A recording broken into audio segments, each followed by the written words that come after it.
ஆகாஷ்வாணி.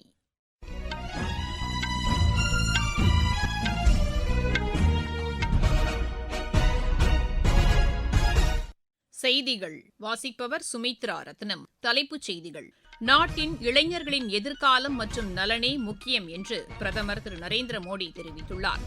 மக்களுக்கு நம்பகத்தன்மையான செய்திகள் மற்றும் தகவல்களை வழங்குவது தற்போது டிஜிட்டல் மயமாக்கப்பட்டுள்ளதாக மத்திய அரசு கூறியுள்ளது. தீவிரவாதத்திற்கு எதிரான போராட்டத்தில் சமரசம் என்ற பேச்சுக்கே இடமில்லை என்று இந்தியா திட்டவட்டமாக தெரிவித்துள்ளது.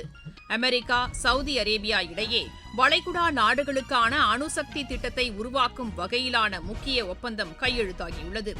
உலக ஜூனியர் ஸ்குவாஷ் சாம்பியன் போட்டியில் இந்தியாவின் அனாஹத் சிங் காலிறுதிக்கு முன்னேறியுள்ளார். இனி விரிவான செய்திகள். நாட்டின் இளைஞர்களின் எதிர்காலம் மற்றும் நலனே முக்கியம் என்று பிரதமர் திரு நரேந்திர மோடி தெரிவித்துள்ளார். இது தொடர்பாக சமூக வலைதளத்தில் அவர் வெளியிட்டுள்ள பதிவில், நீட் வினாத்தாள் வெளியான விவகாரம் தொடர்பாக விரைவு நீதிமன்றம் அமைத்து குற்றவாளிகளுக்கு கடுமையான தண்டனை விதிக்கப்படும் என்று குறிப்பிட்டுள்ளார். இது தொடர்பான நடவடிக்கைகளை எடுக்க அலுவலர்களுக்கு உத்தரவிட்டுள்ளதாகவும் பிரதமர் தெரிவித்துள்ளார். இளைஞர்களின் எதிர்காலத்திற்கு பாதிப்பை ஏற்படுத்துவோர் மீது கடுமையான நடவடிக்கை எடுக்கப்படும் என்றும் அவர் உறுதியளித்துள்ளார். மாணவர்கள் நலனுக்கு தேவையான நடவடிக்கைகள் மேற்கொள்ளப்பட்டு வருவதாகவும் திரு நரேந்திர மோடி கூறியுள்ளார். நீட் வினாத்தாள் வெளியான விவகாரம் தொடர்பாக எதிர்க்கட்சியினர் அமளியில் ஈடுபட்டதால் நாடாளுமன்றத்தின் இரு அவைகளும் பிற்பகல் 2 மணி வரை ஒத்திவைக்கப்பட்டன. மக்களவை இன்று கூடியதும் அவைத்தலைவர் திரு ஓம் பிர்லா கேள்வி நேரத்தை தொடங்க முயன்றார். அப்போது எதிர்க்கட்சி உறுப்பினர்கள் நீட் மற்றும் மாணவர்கள் போராட்டம் குறித்து விவாதிக்க வேண்டும் என்று கோரிக்கை விடுத்தனர். கேள்வி நேரத்தின் போது மற்ற விஷயங்கள் குறித்து விவாதிக்க அனுமதி அளிக்க முடியாது என்று அவைத்தலைவர் கூறினார். நீட் உள்ளிட்ட பிரச்சினைகள் குறித்து விவாதிக்க அரசு தயாராக இருப்பதாகவும் திரு ஓம் பிர்லா குறிப்பிட்டார். இருப்பினும் எதிர்க்கட்சி உறுப்பினர்கள் தொடர்ந்து அமளியில் ஈடுபட்டதால் அவை முதலில் நண்பகல் 12 மணி வரையிலும் பின்னர் பிற்பகல் 2 மணி வரையிலும் ஒத்திவைக்கப்பட்டது. மாநிலங்களவை இன்று கூடியபோது அவைத்தலைவர் திரு சி பி ராதாகிருஷ்ணன் அசாம், குஜராத், ஹிமாச்சல பிரதேசம், உத்தரகாண்ட் உள்ளிட்ட மாநிலங்களில் மழை வெள்ளத்தால் உயிரிழந்தோரின் குடும்பத்தினருக்கு இரங்கல் தெரிவித்துக் கொண்டார். மழை வெள்ளத்தால் இப்பகுதிகளில் விவசாய நிலங்கள் சேதமடைந்துள்ளதாகவும் மீட்புப் பணிகள் நடைபெற்று வருவதாகவும் அவைத்தலைவர் கூறினார். பின்னர் எதிர்க்கட்சி உறுப்பினர்கள் நீட் விவகாரம் குறித்து விவாதிக்க வேண்டும் என்று வலியுறுத்தி அமளியில் ஈடுபட்டனர். இந்த விவகாரம் குறித்து விவாதிக்க அரசு தயாராக இருப்பதாக நாடாளுமன்ற விவகாரங்கள் துறை அமைச்சர் திரு கிரண் ரிஜிஜு கூறினார். இருப்பினும் எதிர்க்கட்சியினர் அமளியில் ஈடுபட்டதால் அவை முதலில் நண்பகல் 12 மணி வரையிலும் பின்னர் பிற்பகல் 2 மணி வரையிலும் ஒத்திவைக்கப்பட்டது. தேசிய ஒலிபரப்பு தினம் இன்று கொண்டாடப்படுகிறது. இந்நாளையொட்டி தகவல் ஒலிபரப்பு அமைச்சகம் வெளியிட்டுள்ள சமூக வலைதள பதிவில், நாட்டு மக்களுக்கு நம்பகத்தன்மையான செய்திகள் மற்றும் தகவல்களை வழங்குவது தற்போது டிஜிட்டல் மயமாக்கப்பட்டுள்ளதாக தெரிவிக்கப்பட்டுள்ளது. நாட்டின் வளர்ச்சி மற்றும் மக்களுக்கு அறிவு சார்ந்த தகவல்களை வழங்குவதிலும் ஒற்றுமை உணர்வை ஏற்படுத்துவதிலும் பொது ஒலிபரப்பு சேவை வழங்கி வரும் நிறுவனங்கள் முக்கிய பங்காற்றுவதை எடுத்துரைக்கும் வகையில் இந்நாள் கொண்டாடப்படுவதாகவும் அதில் குறிப்பிடப்பட்டுள்ளது. எழுத்தறிவை மேம்படுத்துவதிலும் சுகாதார விழிப்புணர்வை ஏற்படுத்துவதிலும் விவசாயிகளுக்கு வேளாண்மை குறித்த தகவல்களை வழங்குவதிலும் பொது ஒலிபரப்பு சேவை நிறுவனங்கள் முக்கிய பங்காற்றுவதாகவும் அதில் தெரிவிக்கப்பட்டுள்ளது. நாட்டில் முதலாக ஒலிபரப்பு சேவை தொடங்கப்பட்ட நாளை நினைவுகூரும் வகையில் இந்நாள் கொண்டாடப்படுவதாகவும் தகவல் ஒலிபரப்பு அமைச்சகம் கூறியுள்ளது. இதனிடையே மக்களுக்கு தேவையான பொழுதுபோக்கு நிகழ்ச்சிகளோடு பல்வேறு முக்கிய தகவல்களையும் வழங்குவதில் ஆகாஷ்வாணி முக்கிய பங்கு வகிப்பதாக சென்னையைச் சேர்ந்த வானொலி நேயரும் பட்டய கணக்காளருமான திருமதி புவனேஸ்வரி எமது செய்தியாளரிடம் தெரிவித்தார். ஜூலை 23 ஒரு வருஷமும் நம்ம நேஷனல் பிராட்காஸ்டிங் டேவை செலிப்ரேட் பண்றோம். 1927ஆம் ஆண்டு இதே நாள்ல மும்பைல இருந்து இந்தியாவோட ஃபர்ஸ்ட் பிராட்காஸ்டிங்கை நம்ம ஸ்டார்ட் பண்ணோம். அதுக்கப்புறம் 1936ல ஆல் இண்டியா ரேடியோ ஸ்டார்ட் ஆச்சு. ஒரு காலகட்டத்துல செய்திகளை தெரிஞ்சு கொள்றதுக்கு, பாடல்களை கேட்கறதுக்கு, விவசாய தகவல்களை அறிந்து கொள்வதற்கு, மாணவர்களுடைய கல்வி செய்திகள், உடல்நல விழிப்புணர்வு, இது எல்லாவற்றிற்கும் ரேடியோ தான் மிக முக்கியமான ஒரு கருவியா நம்ம யூஸ் பண்ணோம். பட் இன்னைக்கு நமக்கு FM இருக்கு, பாட்காஸ்ட்னு பல வகையான டிரான்ஸ்ஃபர்மேஷன்ஸ் வந்திருக்கு. ஆனா இதனோட நோக்கம் மட்டும் இன்னும் மாறல. மக்களுக்கு தேவையான நியூஸ், என்டர்டைன்மெண்ட்ஸ் அண்ட் கோஆர்டினேஷனை ரொம்ப சிறப்பா கொடுத்துட்டு இருக்காங்க.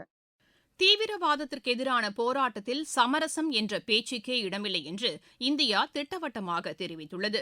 பிலிப்பைன்ஸ் தலைநகர் மணிலாவில் நடைபெறும் ஆசியான் மண்டல மாநாட்டில் உரையாற்றிய வெளியுறவுத்துறை அமைச்சர் டாக்டர் ஜெய்சங்கர் இதனை தெரிவித்தார். கடல்சார் பாதுகாப்பில் இந்திய பெருங்கடல் பகுதியில் உள்ள நாடுகள் ஒருங்கிணைந்து செயல்பட வேண்டியதன் அவசியத்தை அவர் வலியுறுத்தினார். Ilangai, Philippines, Jamaica, Myanmar, Venezuela, Afghanistan உள்ளிட்ட நாடுகளின் இயற்கை பேரிடரின் போது இந்தியா உதவி அளித்துள்ளதாகவும் டாக்டர் ஜெய்சங்கர் கூறினார். நீங்கள் கேட்டுக் கொண்டிருப்பது ஆகாஷ்வாணியின் செய்தி அறிக்கை. ஊரக வளர்ச்சிக்கான புதிய அத்தியாயம். வளர்ச்சியடைந்த இந்தியாவிற்கான ஊரக வேலைவாய்ப்பு உறுதி மற்றும் வாழ்வாதார சட்டம் செயல்பாட்டிற்கு வந்துள்ளது. இந்த சட்டம் வருடத்திற்கு 125 நாட்கள் வேலையை உறுதி செய்கிறது. இதில் வாரந்தோறும் ஊதியம் வழங்கப்படுவது கட்டாயமாக்கப்பட்டுள்ளது. நாள்தோறும் குறைந்தபட்சம் 300 ரூபாய் ஊதியத்தை இந்த சட்டம் உறுதி செய்கிறது. பணி முடிந்த 15 நாட்களுக்குள் ஊதியம் வழங்குவதை உறுதி செய்வதற்கான அம்சங்களும் இதில் இடம்பெற்றுள்ளன. ஊதியம் காலதாமதமாக வழங்கப்பட்டால் அதற்கான இழப்பீட்டுத் தொகைக்கும் இதில் வகை செய்யப்பட்டுள்ளது. வளர்ச்சியடைந்த இந்தியாவிற்கான பயணத்தில் மோடி அரசு தொடரும் சீர்திருத்த நடவடிக்கைகள். சுதந்திர போராட்ட வீரர் லோக்மான்ய பாலகங்காதர திலகர் பிறந்த தினம் இன்று கொண்டாடப்படுகிறது. இந்நாளையொட்டி தலைவர்கள் பலர் வாழ்த்து தெரிவித்துள்ளனர். பிரதமர் திரு நரேந்திர மோடி வெளியிட்டுள்ள சமூக வலைதள பதிவில் நாட்டின் சுதந்திரத்திற்காக போராடிய பாலகங்காதர திலகர் மக்களிடையே தேசப்பற்றை ஊட்டியதாக கூறியுள்ளார். நாட்டின் கலாச்சாரத்தை உலகறியச் செய்த அவர் சகோதரத்துவ உணர்வை மக்களிடையே ஏற்படுத்தியதாகவும் பிரதமர் தெரிவித்துள்ளார். பாலகங்காதர திலகரின் படைப்புகள் மக்களுக்கு நம்பிக்கை ஊட்டும் வகையில் உள்ளதாக திரு நரேந்திர மோடி குறிப்பிட்டுள்ளார். மத்திய உள்துறை அமைச்சர் திரு அமித்ஷா வெளியிட்டுள்ள பதிவில் சுதந்திரம் எனது பிறப்புரிமை, அதனை அடைந்தே தீருவோம் என்று முழக்கமிட்ட பாலகங்காதர திலகரின் நாட்டுப்பற்று இப்போதும் ஊக்கமளித்து வருவதாக தெரிவித்துள்ளார். பாதுகாப்புத்துறை அமைச்சர் திரு ராஜ்நாத் சிங் வெளியிட்டுள்ள சமூக வலைதள பதிவில் இளைஞர்களுக்கு தேசப்பற்றை ஊட்டியதில் பாலகங்காதர திலகரின் பங்களிப்பு இன்றியமையாதது என்று கூறியுள்ளார். தகவல் ஒலிபரப்புத்துறை இணையமைச்சர் டாக்டர் எல் முருகன் வெளியிட்டுள்ள பதிவில் பாலகங்காதர திலகரின் படைப்புகள் மற்றும் சமூக சீர்திருத்த செயல்கள் நாட்டின் பாரம்பரியத்தை பறைசாற்றியதாக தெரிவித்துள்ளார். பாகிஸ்தான் எல்லை தாண்டிய தீவிரவாதத்தை தூண்டுவதாக இந்தியா குற்றம் சாட்டியுள்ளது. ஐநா பாதுகாப்பு கவுன்சிலில் நடைபெற்ற விவாதத்தின் போது இதனை தெரிவித்த ஐநாவுக்கான இந்தியாவின் நிரந்தர பிரதிநிதி திரு ஹரீஷ், ஜம்மு காஷ்மீர் இந்தியாவின் ஒருங்கிணைந்த பகுதி என்று திட்டவட்டமாக கூறினார். இந்தியாவின் சில பகுதிகளை பாகிஸ்தான் ஆக்கிரமித்துள்ளதை அவர் சுட்டிக்காட்டினார்.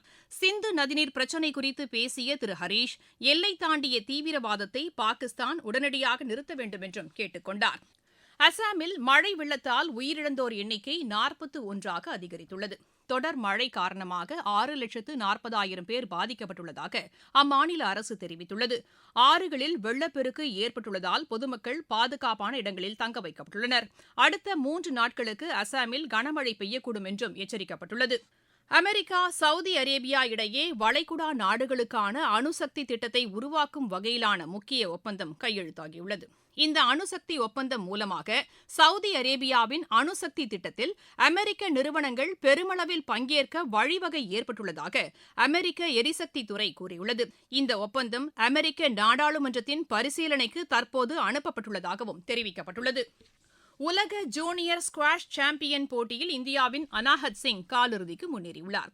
கனடாவில் நடைபெற்று வரும் இப்போட்டியின் காலிறுதிக்கு முந்தைய சுற்றில் அவர் 11-4, 11-8, 11-3 என்ற செட் கணக்கில் மலேசியாவின் டாய்ஸ் ஏ சான் லீயை வென்றார். செர்பியா ஓபன் செஸ் போட்டியில் இந்தியாவின் அஸ்வத் பட்டம் வென்றார். இப்போட்டியின் 9வது சுற்று முடிவில் 7.5 புள்ளிகளை பெற்று அவர் இப்பட்டத்தை கைப்பற்றினார். காமன்வெல்த் விளையாட்டுப் போட்டிகள் இன்று ஸ்காட்லாந்தின் கிளாஸ்கோவில் தொடங்குகின்றன. ஆகஸ்ட் 2ஆம் தேதி வரை நடைபெறவுள்ள இப்போட்டியில் இந்தியாவின் சார்பில் நீரஜ் சோப்ரா, மீராபாய் சானு உள்பட 125 பேர் பங்கேற்கின்றனர். இந்தியா, ஜிம்பாப்வே அணிகளுக்கு இடையிலான முதலாவது டுவெண்டி கிரிக்கெட் போட்டி இன்று ஹராரேயில் மாலை 4:30 மணிக்கு தொடங்குகிறது. மீண்டும் மீண்டும் தலைப்புச் செய்திகள். நாட்டின் இளைஞர்களின் எதிர்காலம் மற்றும் நலனே முக்கியம் என்று பிரதமர் திரு நரேந்திர மோடி தெரிவித்துள்ளார். மக்களுக்கு நம்பகத்தன்மையான செய்திகள் மற்றும் தகவல்களை வழங்குவது தற்போது டிஜிட்டல் மயமாக்கப்பட்டுள்ளதாக மத்திய அரசு கூறியுள்ளது. தீவிரவாதத்திற்கு எதிரான போராட்டத்தில் சமரசம் என்ற பேச்சுக்கே இடமில்லை என்று இந்தியா திட்டவட்டமாக தெரிவித்துள்ளது. அமெரிக்கா, சவுதி அரேபியா இடையே வளைகுடா நாடுகளுக்கான அணுசக்தி திட்டத்தை உருவாக்கும் வகையிலான முக்கிய ஒப்பந்தம் கையெழுத்தாகியுள்ளது. உலக ஜூனியர் ஸ்குவாஷ் சாம்பியன் போட்டியில் இந்தியாவின் அனாஹத் சிங் காலிறுதிக்கு முன்னேறியுள்ளார். செய்தியறிக்கை நிறைவடைகிறது.